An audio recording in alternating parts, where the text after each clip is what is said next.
Hi viewers, எல்லாருக்கும் வணக்கம். இன்னைக்கு நம்ம இந்த வீடியோவில் என்ன பார்க்க போகிறோம்னா ETL உள்ள ஃபர்ஸ்ட் ஸ்டெப் ஸ்டேஜிங். சோர்ஸ்ல இருந்து டேட்டாவை எக்ஸ்ட்ராக்ட் பண்ணி ஸ்டேஜிங் டேபிளில் லோட் பண்ணுற இந்த ஸ்டெப்பை தான் நம்ம இந்த வீடியோவில் பார்க்க போகிறோம். சரிங்களா? ஸோ நமக்கு முன்னாடி ஒரு டீம் இருக்காங்க, அவங்க வந்து டேட்டா இன்ஜினியரிங். அவங்க என்ன பண்ணுவாங்கன்னா ரா டேட்டா ஃபுல்லாக ஒரு டேட்டா வேர்ஹவுஸில் வந்து ஸ்டோர் பண்ணுவாங்க. சரிங்களா? அந்த டேட்டா வேர்ஹவுஸ்ல வந்து எப்படி இருக்கும்னா ஒரு டேபிள் ஃபார்மேட்ல இருக்கும். அந்த டேபிள் ஃபார்மேட் தான் இந்த சேல்ஸ் ஆர்டர். ஸோ இப்போ நான் செலக்ட் ஸ்டார் ஃப்ரம் இந்த சேல்ஸ் ஆர்டர் டேபிள்ல என்ன இருக்கு அப்படிங்கிறத செக் பண்ண போறேன். ஸோ இதுதான் நம்ம ப்ராஜெக்ட்.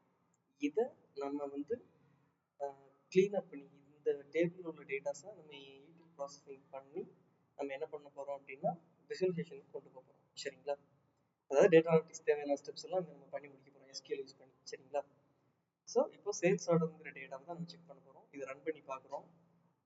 இதுல என்ன இருக்கு, அரௌண்ட் ஒரு 100 டேட்டாஸ் இருக்குது. சம் ஆஃப் தம் நல் வேல்யூ இருக்குது, 2 நல் வேல்யூ இருக்குது, ஒரு எம்டி வேல்யூஸ் எல்லாம் இருக்குது.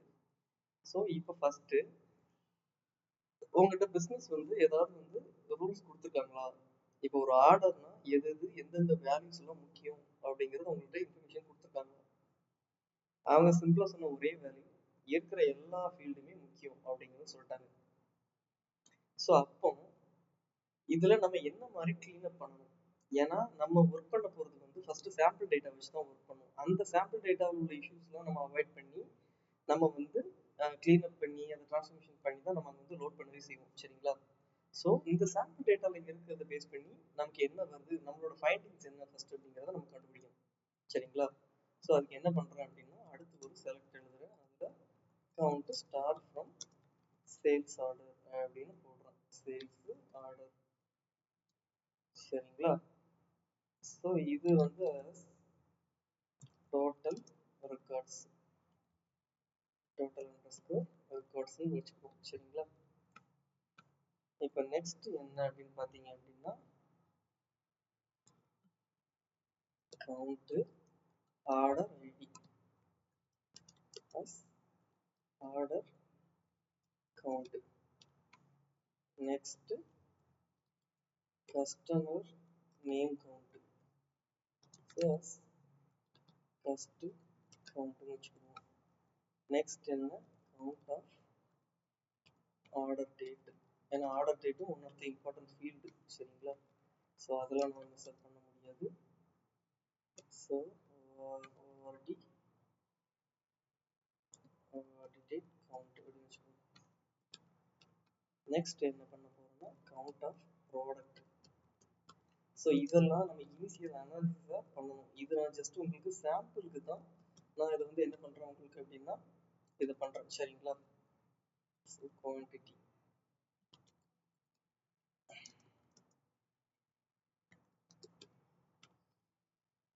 அடுத்து count of unit price.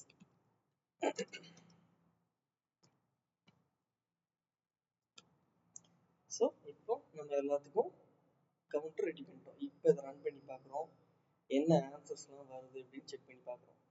So இதில் பார்த்தீங்க அப்படின்னா டோட்டல் ஆர்டரு டோட்டல் ரெக்கார்டு வந்து 100. ஆர்டர் கவுண்ட் பண்ணால் 100 கரெக்டாக இருக்குது. கஸ்டமரை கவுண்ட் பண்ணுறோம் 99 தான் வந்திருக்குது. அப்புறம் வேற என்ன செக் பண்ணுறோம், ஆர்டர் டேட்டை செக் பண்ணுறோம், அது ஃபுல்லாக இருக்குது. ப்ராடக்ட்டை செக் பண்ணுறோம், ஃபுல்லாக இருக்குது. குவான்டிட்டி செக் பண்ணுறோம், 1 லிஸ்ட்டில் இருக்குது. அப்புறம் யூனிட் ப்ரைஸிங் கவுண்ட் பண்ணுறோம், அதுவும் 100 கரெக்டாக இருக்குது. ஸோ அப்போ இஷ்யூவாக உள்ளது என்ன அப்படின்னு பார்த்தோம் அப்படின்னா இது. இப்போ இதில் இன்னொரு ட்வீக் பண்ண போகிறோம். சரிங்களா? இப்போ ஆல்ரெடி எந்த ஒரு ஃபில்டர் கண்டிஷனும் இல்லாமல் நான் இதை ரன் பண்ணிட்டேன். சரிங்களா? இப்போ என்ன பண்ணுறோம் அப்படின்னா ஒவ்வொரு இதுவுமே ஆர்டர் ரெடி. ஏன்னா உங்களுக்கு தெரியும் அக்ரிகேட் ஃபங்க்ஷன் யூஸ் பண்ணால் நல்ல மட்டும் இக்னோர் பண்ணும் அப்படிங்கிறது உங்களுக்கு தெரியும். சரிங்களா?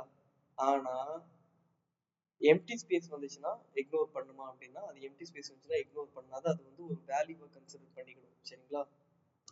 Order ID equal to blank அப்படின்னு ஒன்று ரன் பண்ணி பார்க்குறேன். ஸோ சாரி வேர் கண்டிஷன் எழுதியோ. Okay, where order ID equal to இப்படின்னு எழுதுறேன். இப்போ ரன் பண்ணால் எனக்கு எல்லாமே 0ன்னு வருது. Okay, what about the next one, customer name. So கஸ்டமர்ல செக் பண்ணும்போது ஒரு கவுண்ட் கிடைச்சிருச்சு. அப்போ கஸ்டமர்ல ஏதோ ஒரு ஃபீல்டு வந்து எம்டி ஸ்பேஸ்ல இருக்குது. சரிங்களா? Next order date. ஸோ இந்த மாதிரி நம்ம எல்லாத்தையும் செக் பண்ணோம் அப்படின்னா ஏதாவது டேட்டாஸ் இருக்கா அப்படின்னு நமக்கு தெரிய வரும்.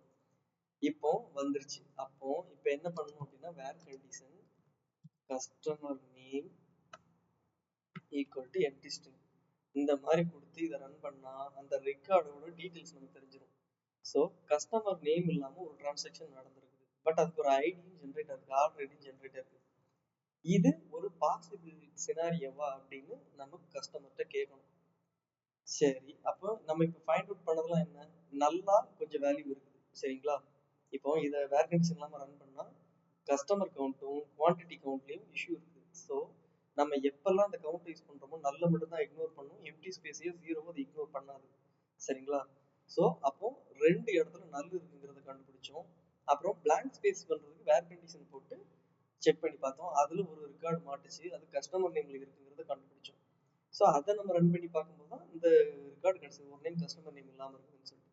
இப்போ அதுக்கு அடுத்து மற்ற கண்டிஷன்ஸ்லாம் எப்படி இருக்கு அப்படிங்கிறது அந்த சாம்பிள் டேட்டா ரெக்கார்ட் பண்ணி நம்ம ரன் பண்ணி பார்க்கும்போது தெரிஞ்சது என்ன அப்படின்னா, ஒன்று எம்டி ஸ்பேஸ் எம்டி நேமா இருக்குது, நேம் இல்லாம இருக்குது, இன்னொன்று வந்து நல்லா இருக்குது, இன்னொன்று வந்து இருக்கு. இப்போ பிசினஸ்ட்ட நம்ம பேசணும், இந்த மாதிரி வந்து கஸ்டமர் நேம் வந்து எம்டியா இருக்குது, பட் ஆர்டர் வந்து ப்ராப்பரா இருக்கிற மாதிரி ஒரு ஃபீல் ஆகுது அப்படிங்கிறத நம்ம சொல்லலாம். அப்போ அவங்க கஸ்டமர் வந்து, அதாவது கிளைண்ட் வந்து பிசினஸ் பீப்புள் வந்து என்ன சொல்லுவாங்க அப்படின்னா, முத்து இது வந்து முத்து சரவணன் இவங்க நேம் என்னவா இருக்கட்டும். ஸோ அந்த மாதிரி சொல்லிட்டு அவங்க என்ன பண்ணுவாங்கன்னா கஸ்டமர் நேம் வந்து இருக்கிறது பாசிபிள் சினாரியோ தான், பட் நேம் இல்லாம கூட வரும். ஏன்னா நேம் இருந்துச்சு அப்படின்னா அவங்க வந்து regular customer, VIP customers. Name இல்லாம இருந்துச்சு அப்படின்னா அது வந்து நான் ரெகுலர் கஸ்டமர்ஸ் அப்படிங்கிற மாதிரி, அதாவது ரெகுலரா வரமாட்டாங்க, எப்போவாது ரேண்டமா வந்துட்டு போற பீப்புள்ஸ் அந்த மாதிரி சொல்லுவாங்க. சரிங்களா? So blank space blank name வந்து வேலிட் ஆனதுதான் அப்படின்னு அவங்க சொல்லிடுவாங்க. ஸோ அப்போ இதுக்கு என்ன பண்ணணும் அப்படின்னா, இதை நம்ம ஃபியூச்சர் அனாலிட்டிக்ஸ் பண்றதுக்காண்டி இதை நம்ம ஃபர்தர் டிரான்ஸ்ஃபர்மேஷன் பண்ணணும் அப்படிங்கிறத நீங்க நோட் பண்ணிக்கணும். ஏன்னா பிளாங்கா வர்றதெல்லாம் இது விஐபி கஸ்டமர் கிடையாது, நம்ம மெம்பர் கிடையாது. இந்த நேமிங் உள்ளதெல்லாம் மெம்பர். நம்ம வந்து கார்ட்ஸோ ஏதோ வாங்கி லாயல்டி ப்ரோக்ராம்ஸ் மாதிரி ஏதோ வச்சு அதுல மெம்பர்ஸா இருக்கிறவங்க பர்ச்சேஸ் பண்ணுது. இந்த மாதிரி வர்றதுன்னா மெம்பர்ஸ் இல்லாம இருக்கிறது. என்னன்னு சொல்லிட்டு செகண்ட். ஸோ நீங்க இப்போ என்ன பண்றீங்கன்னா பிசினஸ்ட்ட பேசி உங்களோட ஐடியாஸ் எல்லாம் நீங்க ஒரு இது நோட் பண்ணி வச்சுக்கணும். ஸோ என் கஸ்டமர் வந்து எம்டியா இருந்துச்சுன்னா அதை அலோவ் பண்ணிக்கணும், நல்லா இருந்துச்சுன்னா அலோவ் பண்ணக்கூடாது அப்படிங்கிற மாதிரி. சரிங்களா? ஸோ இது ரெண்டுமே ஆக்சுவலாக பார்த்தீங்க அப்படின்னா 99 ஒரு வேலிடான ரெக்கார்டு தான், 100 வேலிடான ரெக்கார்டு தான். பட் ஆனால் நல்லா இருந்துச்சுன்னா சில கால்குலேஷன்ல இது இஷ்யூ பண்ணும். ஸோ அதனால இதையும் நீங்க எம்டி ஸ்ட்ரிங்கா மாத்திக்கணும். இதெல்லாம் உங்க அனாலிசிஸ் பேஸ்ல நீங்க மாத்தி விட்டுக்கணும். இல்லை அப்படின்னா இதுக்கு ஒரு ஃபிளாக் காலம் கிரியேட் பண்ணி அதுக்கு ஒரு அப்டேட் பண்ணணும். சரிங்களா? ஸோ இதெல்லாம் உங்க ஸ்டேஜிங்ல நம்ம பார்த்துக்கலாம். நெக்ஸ்ட் இந்த யூனிட் பிரைஸ் வந்து எம்டியா வந்துருக்குது. ஸோ இது வந்து ஒரு இன்வேலிட் ரெக்கார்டு. இதை நம்ம என்ன பண்ணிடலாம் அப்படின்னா ரிமூவ் பண்ணிடலாம். ஸோ ஃபர்ஸ்ட் இப்போ நம்ம டேட்டாவை அனாலிசிஸ் பண்ணியாச்சு. சரிங்களா? இப்போ என்ன பண்ணலாம் அப்படின்னா ஒரு ஸ்டேஜிங் டேபிள் கிரியேட் பண்றோம். So create table stage underscore sales. So இப்போ தான் நம்ம என்ன பண்றோம்னா நம்ம ஸ்டெப்ஸ்க்கே வரோம். ஸோ நார்மலா உங்க ETL ஸ்டெப்ல இது வந்து ரெகுலரா நடக்காது. ஏன்னா அந்த ப்ராஜெக்ட் ஸ்டார்ட் பண்ணும்போது நீங்க வந்து இந்த டேபிள் ஸ்ட்ரக்சர்ஸ் எல்லாமே கிரியேட் பண்ணி நீங்க முடிச்சிருவீங்க. சரிங்களா? So order ID integer, customer name nvarchar, இது வந்து MS SQL அப்படிங்கிறதுனால உங்களுக்கு வந்து மைக்ரோசாஃப்ட் SQL சர்வர் அப்படிங்கிறதுனால இந்த மாதிரி என்வர்க்கர் யூஸ் பண்ணுங்க. இதுவே நீங்க ஆரக்கிள் யூஸ் பண்ணீங்க அப்படின்னா உங்களுக்கு வந்து வேர்கேர் 2 வேர்கேர் இந்த மாதிரி உள்ளதெல்லாம் இருக்கும். சரிங்களா? ஸோ டேட்டாபேஸ் ஸ்ட்ரக்சர் பற்றி ஃபீல் பண்ண வேண்டாம். எந்த டேட்டாபேஸ் யூஸ் பண்ணீங்களோ அதில் வந்து ஈஸியாக தெரியும், இல்லைன்னா கூகுள் பண்ணி பார்த்தீங்கன்னாலே உங்களுக்கு தெரிஞ்சிடும். சரிங்களா? என்வர்க்கர் 100, இதெல்லாம் 100 தாண்டி போகாது. பட் இருந்தாலும் சேஃப்டி சைடுக்கு வந்து நமக்கு வந்து கூட கொடுக்குறதுல தப்பு இல்லை. சில டைம்ல வந்து உங்களுக்கு வந்து பிசினஸ் பீப்புளே என்ன பண்ணிடுவாங்க அப்படின்னா மென்ஷன் பண்ணிடுவாங்க, இதுதான் இவ்வளவுதான் லிமிட் அப்படிங்கிற மாதிரி கொடுத்துருவாங்க. இல்லைன்னா அவங்ககிட்ட மேப்பிங் டேபிள்ஸே இருக்கும்.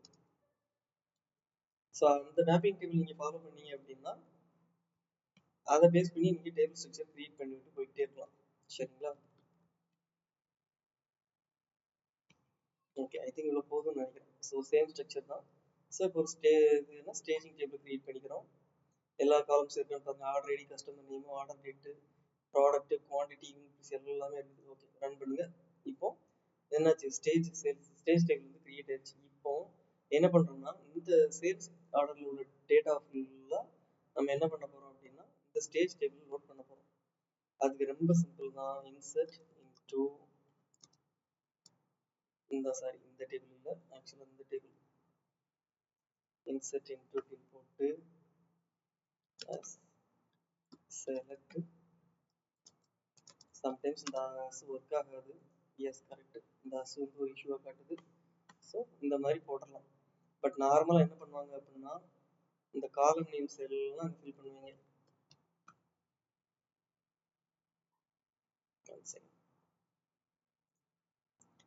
ஏன்னா எல்லா டைமும் வந்து இந்த மேக்ஸிமம் ஸ்டேஜ் டேபிள் எல்லாமே ஒன்னா தான் இருக்கும். ஆனா டார்கெட் டேபிள் இன்செர்ட் பண்ணும்போது அந்த ஆர்டர்லாம் மாறிடும்.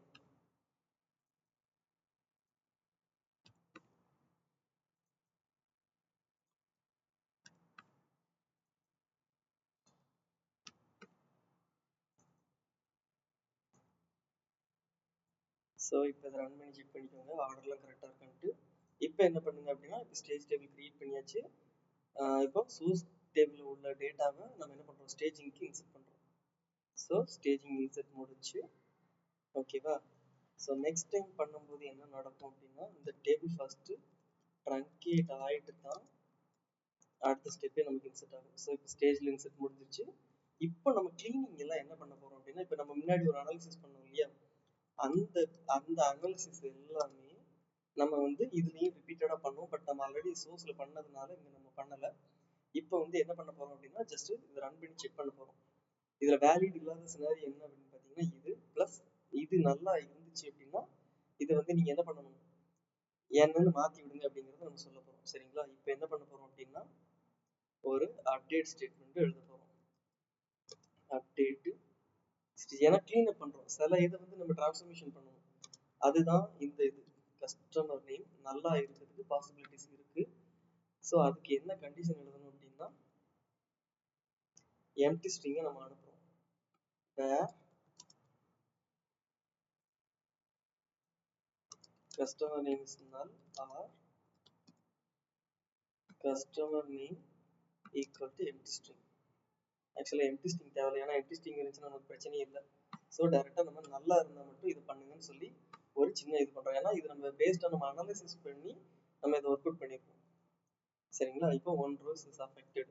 நெக்ஸ்ட் என்ன பார்த்தோம், ஒரு குவான்டிட்டி டேட்டா வந்து டெலிட். இப்போ குவான்டிட்டி டேட்டா வந்து நமக்கு நல்லா இருந்தது நம்ம நோட் பண்ணோம். இதை ரன் பண்ணி பார்க்குறோம். இப்போ லாஸ்ட் 2 டேட்டா உங்களுக்கு என்ன ஆயிடுச்சு, பிளாங்காக மாறிடுச்சு. அடுத்து நம்ம பார்க்க போகிறது இன்வேலிட் ரெக்கார்டை நம்ம ரிமூவ் பண்ண போகிறோம். ஸோ அது என்னன்னு பார்த்தீங்க அப்படின்னா டெலிட் ஸ்டேட்மெண்ட் நமக்கு ரன் பண்ணுவோம். டெலிட் ஃப்ரம் இந்த டேபிள் நேம் என்னன்னு கொடுக்குறோம். இதில் வேர் கண்டிஷன் என்ன கொடுக்குறோம் அப்படின்னா குவான்டிட்டி இஸ் null அப்படிங்கிற மாதிரி கண்டிஷன் சாட்டிஸ்ஃபை பண்ணுச்சு அப்படின்னா இது பண்றோம். ஆர் ஆர்டர் டேட், ஏன்னா இதெல்லாம் மற்ற சினாரியோஸ் இதுலயும் இருந்தா, ஏன்னா உங்களுக்கு ஆர்டர் டேட் இல்லாம ஒரு ஆர்டர் ப்ராசஸ் ஆச்சு அப்படின்னா அதுவும் கிடையாது. அப்புறம் ப்ராடக்ட் நேம் இல்லாம ஒரு இது வந்துச்சுனாலும் அதுவும் இஷ்யூ. கரெக்டா? அப்புறம் யூனிட் பிரைஸ் இல்லாம வந்துச்சுனாலும் அந்த ரெக்கார்டையும் டெலிட் பண்ணிடு அப்படிங்கிற மாதிரி ஒரு இன்ஸ்ட்ரக்ஷன் கொடுத்துறோம் அதுக்கு. சரிங்களா? இப்போ இது ரன் பண்றோம். எவ்வளோ டேட்டாஸ் காலி ஆகுதுன்னு பாருங்க. ஒன்லி 1 டேட்டாஸ் காலி ஆகும். ஏன்னா ஒரே ஒரு இதுல, அதாவது குவான்டிட்டியில மட்டும்தான் நல் வேல்யூ இருந்துச்சு, ரிமைனிங் எல்லாமே பர்ஃபெக்டா இருந்துச்சு நம்ம அனாலிசிஸ் படி. ஸோ இந்த ஸ்டேட்மெண்ட்டும் நம்ம முடிச்சாச்சு. நெக்ஸ்ட் என்ன பண்ண போறோம் அப்படின்னா இதை ஜஸ்ட் ஆர்டர் பண்ணிடுவோம். அப்பதான் ரீட் பண்றது கொஞ்சம் நீட்டா இருக்கும். ஓகே, ஸோ இப்போ என்ன நடந்துச்சு, ஸ்டேஜில் இன்செர்ட் பண்ணோம், அந்த ஸ்டேஜில் க்ளீன் அப் பண்ணோம், அதாவது சம் டிரான்ஸ்ஃபர்மேஷன்ஸ் பண்ணோம். அந்த டிரான்ஸ்ஃபர்மேஷன் முடிஞ்சதுக்கு அப்புறம் தேவையில்லாத ரெக்கார்டை டெலிட் பண்ணி விட்டோம், அதோட கண்டிஷன்ஸ் எழுதியாச்சு. ஸோ இப்போ இந்த டேபிளை ரன் பண்ணீங்க அப்படின்னா கிளீன்டு பர்ஃபெக்ட் ரெக்கார்டாக இருக்கும். ஒரு அனாலிசிஸ்க்கு தேவையான எல்லா டிரான்ஸ்ஃபர்மேஷன்ஸும் இங்கே நடந்து முடிஞ்சிருச்சு. ஸோ முன்னாடி பார்த்தீங்கன்னா 100 ரெக்கார்ட் இருந்துச்சு, தேவையில்லாத ரெக்கார்டு ரிமூவ் பண்ணணும். இப்போ 99 ரெக்கார்ட் ஆயிடுச்சு. நம்ம தேவையான டிரான்ஸ்ஃபர்மேஷன் இங்கே வந்து என்ன பண்ணிருக்கோம், நல்லா இருக்கிறத பிளாங்க் ஸ்பேஸ்க்கு மாற்றி விட்டோம்.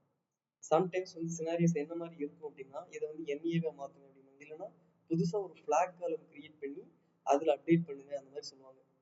இப்போ நெக்ஸ்ட் என்ன பண்றோம் அப்படின்னா டார்கெட்ல எப்படி இன்செர்ட் பண்றது, ஏன்னா இப்போ ஸ்டேஜ்ல இன்செர்ட் பண்ணி கிளீனப்பும் முடிஞ்சு. ஸோ நெக்ஸ்ட் டார்கெட் அது நம்ம இன்னொரு வீடியோல பார்ப்போம். சரிங்களா? Okay, thank you, bye. We will meet in another video.